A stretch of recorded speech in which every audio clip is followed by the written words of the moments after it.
Hello future doctors. Myself Himanshu Gora, final year MBA student at Jawaharlal Nehru medical college Ajmer. आज की video में हम देखेंगे कि नीट 2024 में आप बायोलॉजी में अबोव 330 कैसे स्कोर कर सकते हो।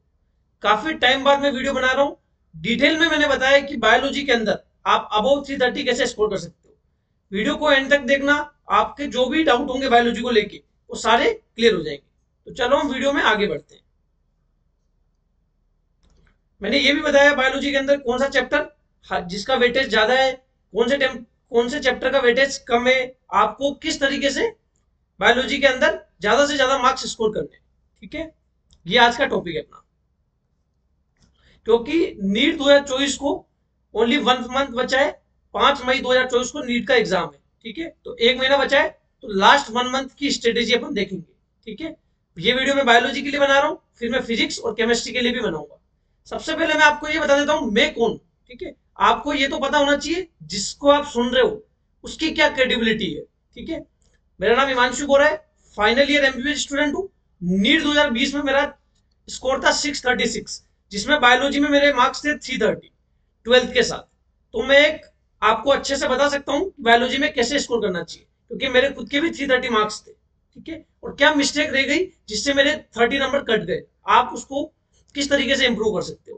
ठीक है, देखो क्लास 11th में सबसे पहले अपन देखेंगे चैप्टर्स। ठीक है, थोड़ा सा डिटेल में जाएगा वीडियो, लेकिन आप इस वीडियो को एंड तक देखते हो और सारी स्ट्रेटेजी को यदि फॉलो करते हो तो आपके अबोव 330 मार्क्स इजीली आ जाएंगे। ठीक है, क्योंकि मैं कोई भी, हमारे चैनल की एक खास बात है, इस चैनल पे सारी इंफॉर्मेशन आपको ऑथेंटिक मिलती है, कोई भी फेक इंफॉर्मेशन नहीं मिलती है आपको। जो चीज पॉसिबल है वही हम बताते हैं। ठीक है, अब देखो बायोलॉजी के अंदर टोटल क्लास 11th में 22 chapter.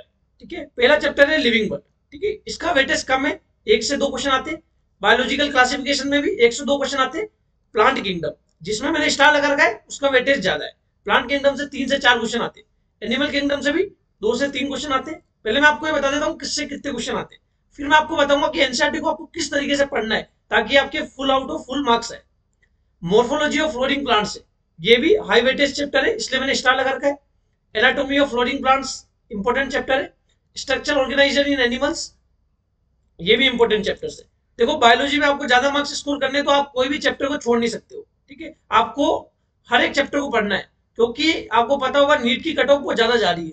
600 above marks cut off जाती है, तो आप कोई भी चैप्टर को, कोई भी टॉपिक को आप छोड़ नहीं सकते, नहीं तो बायोलॉजी में, नहीं फिजिक्स में और नहीं केमिस्ट्री में। ठीक है, cell the unit of life, ये भी अच्छा इंपॉर्टेंट चैप्टर है। Biomolecules, cell cycle and cell division, ये इंपॉर्टेंट चैप्टर है। अब आ गई है plant physiology, transport in plants, mineral nutrition, photosynthesis in higher plants, respiration in plants, plant growth and development. ठीक है, 16 चैप्टर है डाइजेशन एंड एब्जॉर्प्शन। अब स्टार्ट हो चुकी है ह्यूमन फिजियोलॉजी। 17 चैप्टर है breathing and exchange of gases. ठीक है, 18 है बॉडी फ्लूइड्स एंड सर्कुलेशन। 16 में आप ये सारे पढ़ोगे, इंटेस्टाइन के बारे में सारी चीजें पढ़ोगे आप। 17 में आप ब्रीथिंग और एक्सचेंज ऑफ गैसेस के बारे में पढ़ोगे। 18 के बारे में आप हार्ट के बारे में, कार्डिक आउटपुट, इन सब के बारे में पढ़ोगे। 19 आप excretory products and elimination, kidneys के बारे में आप पढ़ोगे। 20 चैप्टर है लोकोमोशन एंड मूवमेंट्स, जिसमें आप मसल्स के बारे में पढ़ोगे। 21 के अंदर आप ब्रेन के बारे में पढ़ोगे, न्यूरल कंट्रोल एंड कोऑर्डिनेशन। और 22 के अंदर एंडोक्राइन सिस्टम है, जिसमें आप सारी जो ग्लैंड्स, एंडोक्राइन ग्लैंड्स, उनके बारे में आप पढ़ोगे।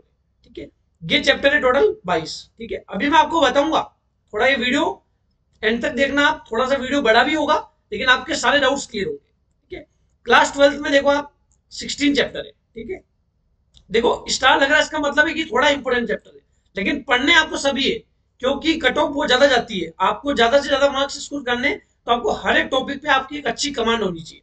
ठीक है, पहला चैप्टर है रिप्रोडक्शन इन ऑर्गेनिज्म। दूसरा है sexual reproduction in flowering plants, important chapter है क्योंकि मैंने स्टार लगा रखा है। थर्ड चैप्टर है ह्यूमन रिप्रोडक्शन, क्लास 12 की मैं बात कर रहा हूँ। फोर्थ चैप्टर है रिप्रोडक्टिव हेल्थ। फिफ्थ है principles of inheritance and variation. Sixth है मॉलिक्यूलर बेसिस ऑफ इनहेरिटेंस।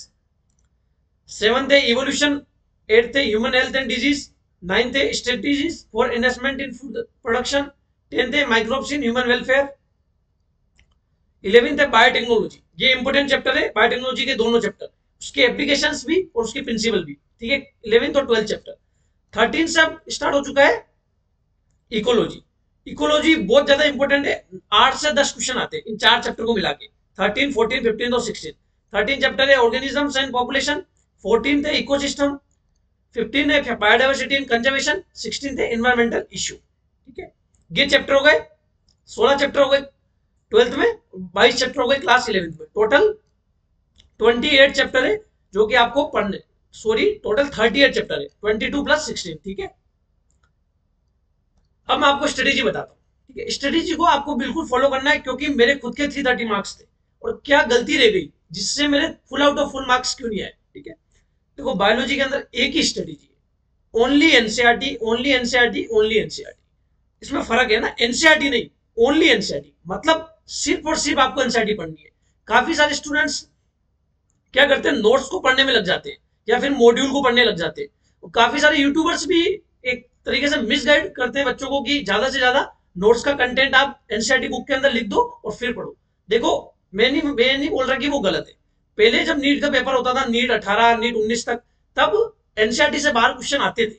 लेकिन अब जो नीट का पैटर्न है उसमें 100 क्वेश्चन में से आपको 90 अटेम्प्ट करते हैं बायोलॉजी में, इसमें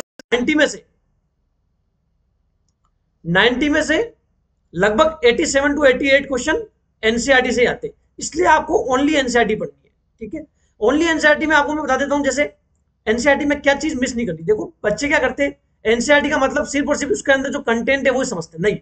एनसीईआरटी के अंदर जो डायग्राम्स है उनकी लेबलिंग भी आपको अच्छे से आनी चाहिए, क्योंकि 4 से 5 क्वेश्चन ऐसे होते हैं जो डायग्राम्स आते हैं, उनकी लेबलिंग भी आपको अच्छे से आनी चाहिए। दूसरा, एनसीईआरटी के अंदर लास्ट में हर चैप्टर के एंड में एक समरी नाम का टॉपिक होता है, तो समरी आपको अच्छे से पढ़नी है।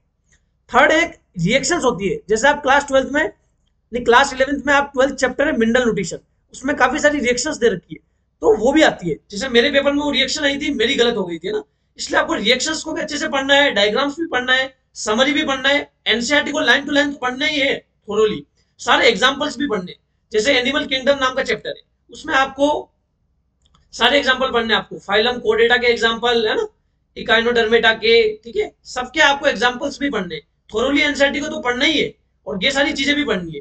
और कोई चैप्टर स्टार्ट होने से पहले काफी सारे चैप्टर के स्टार्टिंग में साइंटिस्ट का इंट्रोडक्शन भी है। ठीक है, वो भी आपको एक बार देख लेना है, क्योंकि कई बार साइंटिस्ट के इंट्रोडक्शन से भी क्वेश्चन आ जाते हैं।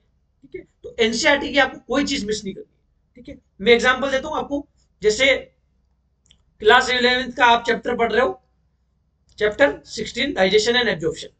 ठीक है, कैसे पढ़ना है मैं आपको ये बताता हूं। इसमें क्या है कि जैसे आप पढ़ोगे, चैप्टर को थोरोली पढ़ते जाना है, उसके बाद डायग्राम आएगा, डायग्राम को आप अच्छे से देखो, उसकी लेबलिंग को देखो। उसके बाद जैसे आप देखोगे टीथ का फॉर्मूला है एडल्ट के अंदर, है ना, चाइल्ड के अंदर, उनका आपको फॉर्मूला पढ़ना है। फिर आपको जो भी चीजें कंटेंट दे रखा है वो तो पढ़ना ही है। उसके अलावा उसमें जो समरी दे रखी है, उसमें लास्ट में उसमें फ्लो चार्ट जो दे रखे हैं वो आपको पढ़ना है, क्योंकि फ्लो चार्ट से भी क्वेश्चन आते हैं। बच्चे यदि फ्लो चार्ट, समरी, इन चीजों को मिस करते हैं, इसलिए उनके full out of full marks नहीं आते। ठीक है, बाकी बायोलॉजी में और भी चीजें मैटर करती है, आपकी एक्यूरेसी मैटर करती है कि आप पेपर में किस तरीके से पेपर को अटेम्प्ट करते हो। ठीक है, आपकी स्ट्रेटेजी क्या होती है, उसमें भी मैं एक वीडियो बना दूंगा कि आपको किस तरीके से अच्छी स्ट्रेटेजी अपनानी है। ठीक है, इस तरीके से आपको बायोलॉजी का चैप्टर पढ़ना है। ठीक है, उसके बाद चैप्टर जैसे पढ़ लिया, अब आपके पास जैसे 1 मंथ बचा है। ठीक है, 5 मई को एग्जाम है, चैप्टर टोटल है 38। ठीक है, जिसमें क्लास 11th में 22 है, 12th में 16 है। ठीक है, अब आपको क्या करना है, लगभग एनसीईआरटी के एक चैप्टर को पढ़ने में 1.5 से 2 घंटे लगते हैं। ठीक है, देखो ये मैं मान के चल रहा हूं कि आपने एक बार एनसीईआरटी को पढ़ ली होगी, क्योंकि आपको एक साल मिला था जिसमें आपने एनसीईआरटी को एक बार तो थोरोली रीड कर लिया होगा। अब आप दूसरी टाइम पढ़ोगे, ठीक है, रिवाइज करोगे, तो लगभग 1.5 से 2 घंटे लगते हैं एक चैप्टर को रिवाइज करने में, जिसमें सारी चीजें रिवाइज हो जाती है। जो चीज आप भूलते हो, जो चीज आप फॉरवर्ड कर जाते हो, भूलते हो, उसको क्या करना है, आपको अंडरलाइन करते जाना है। फालतू की हर एक लाइन को अंडरलाइन नहीं करना। जो चीज आप भूलते हो, जो चीज थोड़ी इंपॉर्टेंट है या जो चीज थोड़ी डिफिकल्ट लग रही है, उन्हीं को आपको अंडरलाइन करना है। ठीक है, डायग्राम्स को देखते जाना है, इस तरीके से आपको करना है। ठीक है, उसके बाद आपको क्या करना है, नीट के प्रीवियस ईयर क्वेश्चन करने।